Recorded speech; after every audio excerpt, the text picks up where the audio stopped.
Hi, my name is Bob Johnston. I'm the director of the Drug and Alcohol Treatment Program at the Wichita Falls Faith Mission. I'm here with Payton Stewart today, and we're going to talk about his story. He's got a very interesting story. He's been here quite some time, and we want to share that with you today. So, Payton, we've talked about this before. Tell me how you got here. How did you end up at Faith Mission? Well, that is a pretty interesting story. I was born and raised in Ardmore, Oklahoma. Went to Plainview High School, graduated from there, and then I went to college. And I was in college for a while, but I didn't drink or anything in high school. I waited till I got to college, and I got done swimming. I was a really good swimmer, and after I got done swimming, I didn't really know what to do because I spent all my time swimming, and so I started partying like every other college kid, and joined a fraternity, and kind of escalated really, really fast. And it was manageable for a little while, and then it just got to the point where I didn't want to do anything but drink and go to work to support my habit. And I did that for a few years and moved back home. And I was at home for a couple of years. And then I just randomly moved off to Florida. And that's where it got really bad there. I ended up being homeless and living in my car for like 9 months. And I asked my parents if I could come back home and stay with them. And they did. They let me. And I stayed there for a couple years and then went back to Florida. Was homeless again. And then I came back and went to rehab. That was my first try at rehab. But I didn't, my heart wasn't there. And I went to appease my parents. It was so I could get them off my back, of course. And that was a 90-day program, Christian based. And I just did it. And then I got out and stayed sober for a little bit. And then I went back to work. I worked in restaurants my whole adult life and started drinking again. And it escalated even more. And I was just lost. I didn't know what I wanted to do anymore. I kind of gave up at that point. It wasn't fun. I wasn't having fun. And then I just kept on drinking and drinking and drinking and finally just begged for some help. And my dad knew of this place and he sent me here. And now I've been here 9 months after trying to leave after 4 months. It was pretty funny. I was working at this store at one of the resale stores and I called my parents. It's like, can you come get me? And they're like, yeah, sure, we'll be there in a little bit. And I was like, oh, that was easy. They came and picked me up and took me to your office. And I was left with an ultimatum. Stay here or live on the streets. And at that time, I decided I was tired of living a hard life. And I don't want to live a hard life anymore. It sucks. So I remember when you first got there, you weren't really thrilled to be there. Absolutely. And you had gone to, I think, Rob's Ranch previously. That was the 90-day program. Yeah. And it was a good program. Yeah, and, it was. and you've said that was a good program. Why don't you think that one stuck, really? My heart wasn't in the right place. Okay. I was still dealing with a lot of selfishness and that I could control the outcome my way, even though I was doing the same thing over and over and over again. I think the definition of that's insanity. Yes. And I think I was a little insane at that point because I was drinking so much. I didn't know what reality was, basically. And I was kind of living in my own fantasy world. And I decided I finally wanted some peace in my life, which is kind of hard to obtain if your heart's not in the right place. It is. Okay. So you got there. You were still angry. Yeah. You weren't happy to be there. Tell me why it bothered you so much that you were there, even though you wanted to be there. That my actions had led me to that point. Okay. Because before I got here, I had no more options for anything. My parents did everything they possibly could to try to help me, but you can't help someone that doesn't want to accept help. Yes. And I was just mad at myself for allowing my life to become that unmanageable. And it was really hard to deal with because I have the intelligence and the capability to be a successful person. Uh-huh. Because I look up to my dad, and knowing what he's gone through in his personal life and where he is as a person now, it kind of breaks my heart a little bit. But that's why I was so angry. Because everybody that met you early on in life, you said you had someone that, because you're very athletic, and you were at the YMCA, and there was a lady that spoke into your life, and she was pretty frustrated with you because she knew that you had skills, talents, and abilities that you just weren't using. Yeah. She spent a lot of time with me. When my mom was in the hospital, I kind of looked at her as like my second mom. Uh-huh.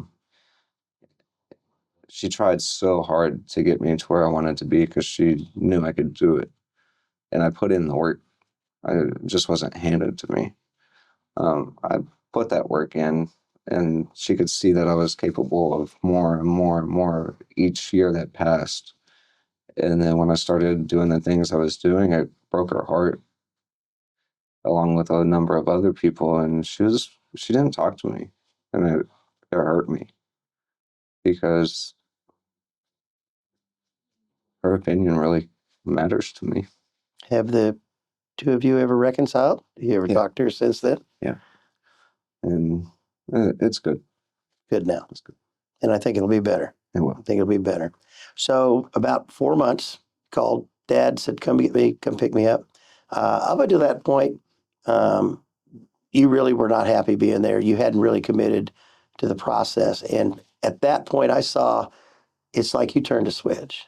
You turned a switch and everything changed. And your attitude, everything about you changed. Can you kind of run through that for me and tell me what that process looked like in your head? Well, it's kind of a mess, really, but I was just sitting there, man, and reviewing everything that has gone on in my adult life, and I finally realized I was there for a reason. Uh-huh. I didn't really know what that reason was when I got there. I knew I wanted to be sober, but I didn't know what else I wanted besides that. And if all you want is sobriety, it's not going to last, because that's the only thing that you're trying to achieve. And then just one day I was watching the clients walk up and down the hallway, and I realized that's going to be me if I don't figure this out. And I woke up one morning and it was gone. The urge for everything is just gone. Like, I don't know. Like,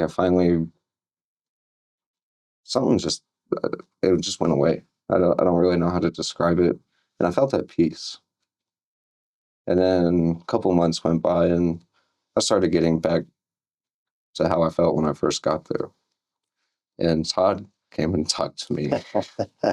And he's like, don't let these people get under your skin. I know that you're used to being around different people and you're used to doing different things, but you have to realize why you're here. And that kind of sat on me for a few days, and I was just like, okay, I have to push. I have to keep pushing if I want to keep that peace and how I feel. Because I was on medication when I first got here for bipolar and anxiety and depression, and I don't take it anymore Tell me why. Why don't you think you take it anymore? because I'm at peace. Okay. I don't have all these crazy thoughts going through my head, and I'm not angry anymore. Now I have my days just like everybody else where I really just want to like fly off the handle, but it's not going to do any good. Um, because when you're in a program, you can see who's there to actually change and who's there just to get their job, house, car, teeth back and skip out of a jail sentence. And I'm not here. I'm not court ordered. I'm here because I want to change. Right. And it's frustrating some days. Like, it's not that hard to make your bed. Uh-huh. And I can't let that get to me because that's not my program. So your peace is in spite of everything that's going around you. The obstacles are still there. Difficult people are still there. Difficult situations, circumstances still there, but you still maintain your peace in the fact that you know where you're going. You know what your purpose is. And you're like, whatever's going on here, I can handle it now. Yeah. Okay. We talked about some of the support you had while you're here at the mission. Talk to me some about that. Friends, family, teachers. Tell me about that. So there's a guy named Chandler that's in the program. We got picked up on the same day. Awkward car ride to the mission.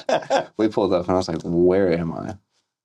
But we've worked together every day since I've been here. And me and him just sat down one day and we're like, as much as like this sucks and can be hard some days, we're going to do it.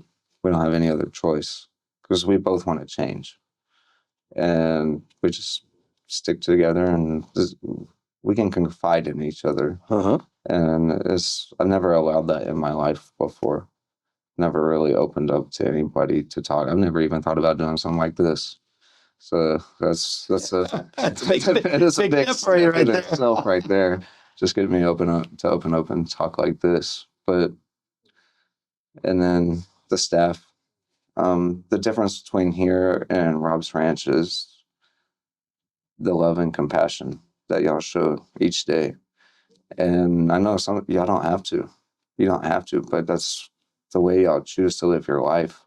And I see how happy and at peace y'all are with just waking up and coming into work. And that's what I want. And I don't care about the other stuff.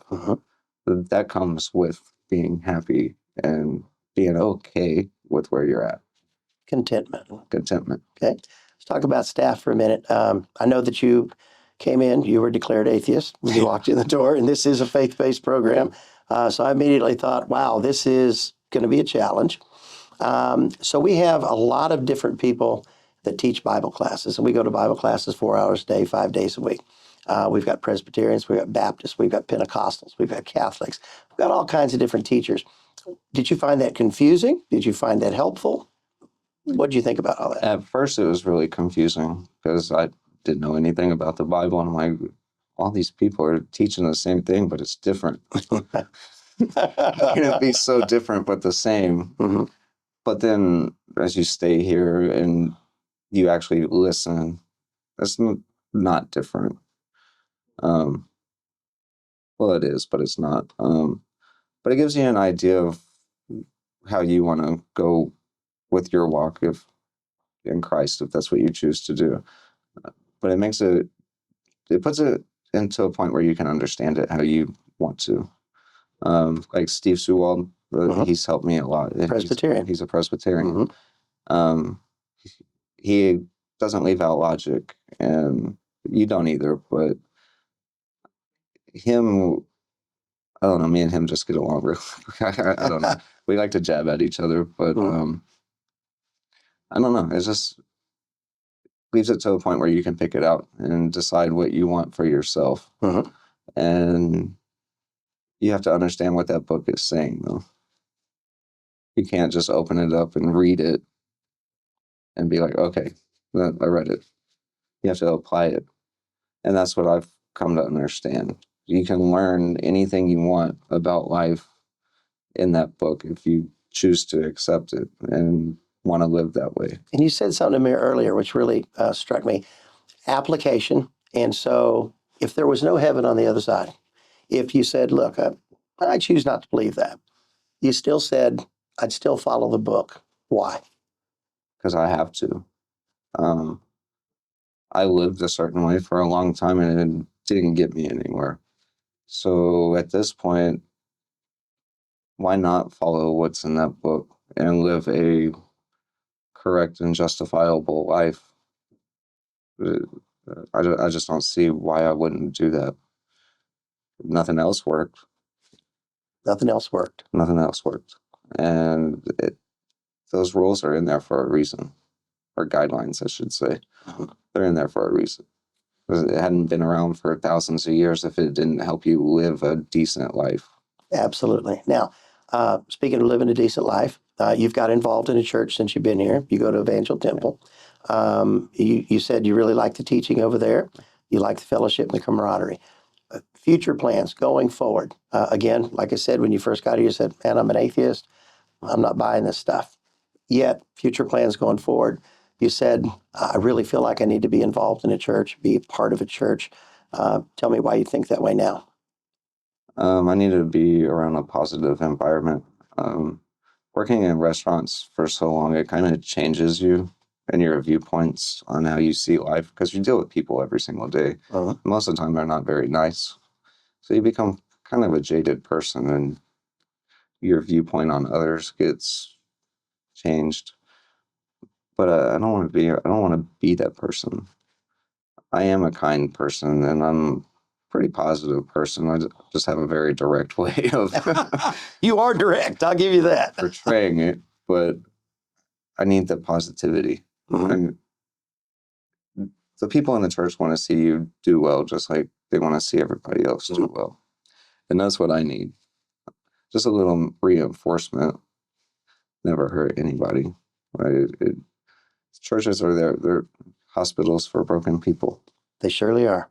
So where are you at in the program right now? How far are you from your 13 months? 9 months. This 9 is months my in. ninth month. So I would graduate in March. That'd be my 13th. Okay, so future plans, you're thinking, okay, moving on from here, what do I do with my life?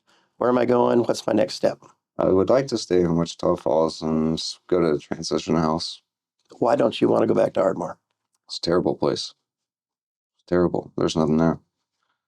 Drugs and violence, and there's no economy. There's no room for growth. Okay.